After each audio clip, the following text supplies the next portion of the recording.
Everyone, मैं हूं ऋतु मिर्चल में आप सभी का बहुत बहुत स्वागत है। कुछ लोगों की शावर में इंटीमेसी का एक अलग सा एक्साइटमेंट होता है, अलग सा ट्राई करेंगे, कुछ ट्राई करेंगे। और ये जो ट्राई करने की चीज़ें होती है ना, वो नए नए कपल्स में ज़्यादा होती है। जो लोग लॉन्ग डिस्टेंस रिलेशनशिप में हैं, जो लोग लिव इन रिलेशनशिप में हैं, जो लोग नई शादी कर चुके हैं या फिर नए नए कपल बने हैं ना, इनमें ये एक्साइटमेंट भरा होता है। क्योंकि उनको फिर बेड जो होती है ना, वो बोरिंग लगती है और बाकी चीज़ें बड़ी इंटरेस्टिंग लगती है। अगर आप मुझसे पूछोगे तो मेरे लिए भी सेम है जो बाकी सबके लिए है। मुझे भी ये सारी चीज़ें नई नई शुरू में अभी भी चलो एक्साइटमेंट से भरा लगता है। बट ये उन लोगों के लिए और ज़्यादा एक्साइटमेंट से भरा होता है जिनके लिए हर चीज़ नई होती है। और फिल्मों में, बॉलीवुड में ये बाथरूम को ना और ज़्यादा हाईलाइट करके दिखाया जाता है। रोमांस से भरा हुआ, फीमेल फिगर की बात करो, मेल इंटीमेसी की बात करो, मेल को अट्रैक्ट करने की बात करो, हर चीज़ें पानी में ना, गीली गीली पानी में बहुत एक्साइटमेंट भरी लगती है। तो कपल्स भी इसको ट्राई करना चाहते हैं। बट यहाँ पे बात होती है कि ये जितना ये बाथरूम इंटीमेसी या शावर इंटीमेसी जितना एक्साइटमेंट से भरा, रोमांस से भरा, रोमांस से भरा होता है ना, अगर आप किसी चीज़ पे ध्यान ना दो, जो मैं बात कर रही हूँ, अगर आप कुछ ज़रूरी बातों पे फोकस ना करो ना, तो ये उतना ही पेनफुल, डिजास्टर, अनप्लेजरेबल हो सकता है आपके लिए। तो चलिए फटाफट स्टार्ट करते हैं वीडियो और जान लेते हैं कि अगर आप शावर इंटीमेसी में क्या आपकी फैंटेसी है कि आप करते हो, तो किन किन बातों का आपको ध्यान रखना चाहिए। नहीं तो फिर आपका कमर टूट सकता है या आपका कुछ भी टूट सकता है। तो let's start the video. Number 1 is position. देखिए, जब आप रूम के अंदर होते हो ना, तो ये जो बेड होता है, सोफे होते हैं, टेबल होता है, जिस भी चीज़ पे आप पोजीशंस को ट्राई करते हो, वो हार्ड इंटरफेस है। और यहाँ पे ना सूखा है, गीला नहीं है, सूखा है। तो ये आपको आपके बॉडी को लिफ्ट करने में, कंट्रोल करने में काफ़ी मदद करता है।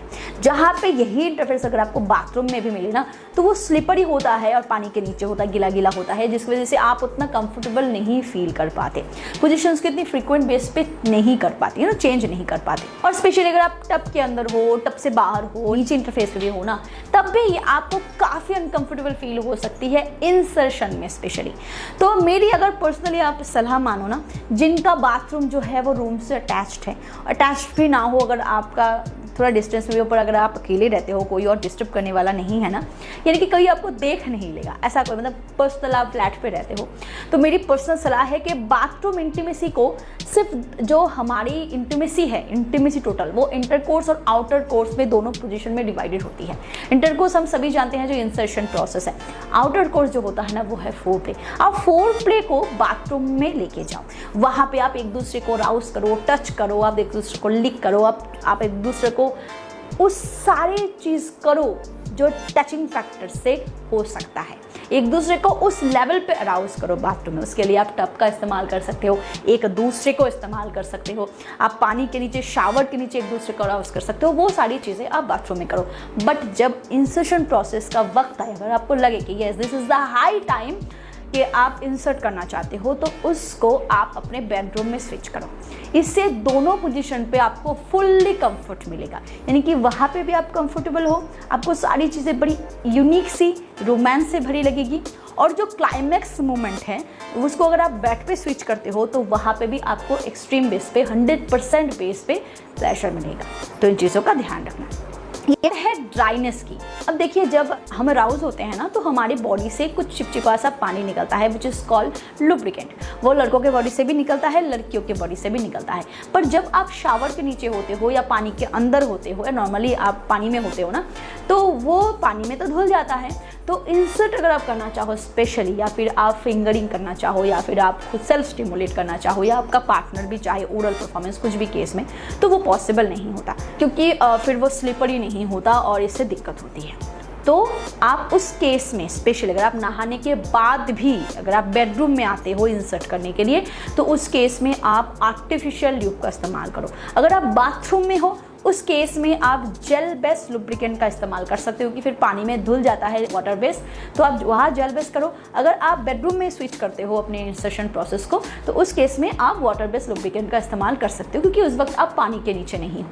ल्यूब का इस्तेमाल करना इसलिए ज़रूरी है क्योंकि आपका भी जो प्रीकैम है वो धुल चुका है, तो आपको भी दिक्कत हो सकती है इन आउट करने में, और आपके फीमेल पार्टनर को मसली होगा, क्योंकि फिर घर्षण से ना उनकी जो स्किन होती है वो उसमें रैश पड़ सकते हैं, स्वेलिंग आ सकती है, उन्हें पेन हो सकता है। इस चीज़ का ध्यान रखें। नंबर 3, शावर के नीचे लेट के कभी भी इंसर्शन प्रोसेस, फोरप्ले प्रोसेस जो भी हो मत करें, क्योंकि अगर आप डायरेक्टली शावर के नीचे सारी चीज़ें करते हो ना, डायरेक्टली मैं बात कर रही हूँ लेट की, तो उस केस में आपको ना सांस बंद होने की, सांस फूलने की दिक्कत हो सकती है। क्योंकि जो आपके ऊपर है, अगर फीमेल पार्टनर नीचे है, मेल पार्टनर ऊपर है, उस केस में फीमेल पार्टनर को अनकंफर्टेबल हो सकता है, क्योंकि पानी उनके चेहरे के ऊपर या उनके बॉडी के ऊपर डायरेक्टली गिरता है। इस केस में बहुत अनकंफर्टेबल बहुत अनकंफर्टेबल फील हो सकती है फीमेल को। इवन वही बात अगर मेल पार्टनर नीचे है, फीमेल पार्टनर ऊपर है, उस केस में मेल पार्टनर को दिक्कत होती है। जो ऊपर होते हैं ना, उनका चेहरा नीचे की तरफ होता है, तो उनको उतनी दिक्कत नहीं होती। तो डायरेक्टली शावर के नीचे आप बिल्कुल भी कोई भी प्रोसेस मत करें। अगर आप बाथरूम को यूज़ कर रहे हो तो शावर के डायरेक्टली नीचे नहीं, थोड़ा सा हटके कहीं और टब के अंदर आप नहाते हुए सारी चीज़ें कर सकते हो। अदरवाइज दूसरे पोजिशंस को ट्राई करो, डायरेक्टली शावर के नीचे मत करो। And last thing which is precaution. कुछ लोग सोचते हैं कि अगर हम पानी के अंदर कुछ करते हैं ना तो हम प्रेग्नेंट नहीं होंगे, क्योंकि वो फिर धुल जाता है। चांसेस कम हो सकते हैं, बट 100% गारंटी तो भाई किसी भी चीज़ की नहीं है।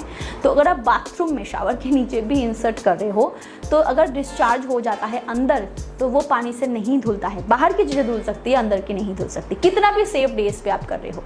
तो अगर आपको डिस्चार्ज अंदर करना है तो आपको प्रिकॉशन का इस्तेमाल करना ही पड़ेगा। इस केस में आप प्रिकॉशन कौन सा चूज़ करोगे, depend on your choice, but precautions का इस्तेमाल करना बहुत ज़रूरी है, और वो IPL नहीं होनी चाहिए। अदरवाइज कोई भी बिफोर जो प्रिकॉशन है उसका इस्तेमाल करो। आई होप इस वीडियो से आपको काफ़ी फ़ायदा मिला होगा। अगर सचमुच आपको फ़ायदा मिला है, प्लीज़ वीडियो को लाइक ज़रूर करें, शेयर ज़रूर करें एंड डू सब्सक्राइब।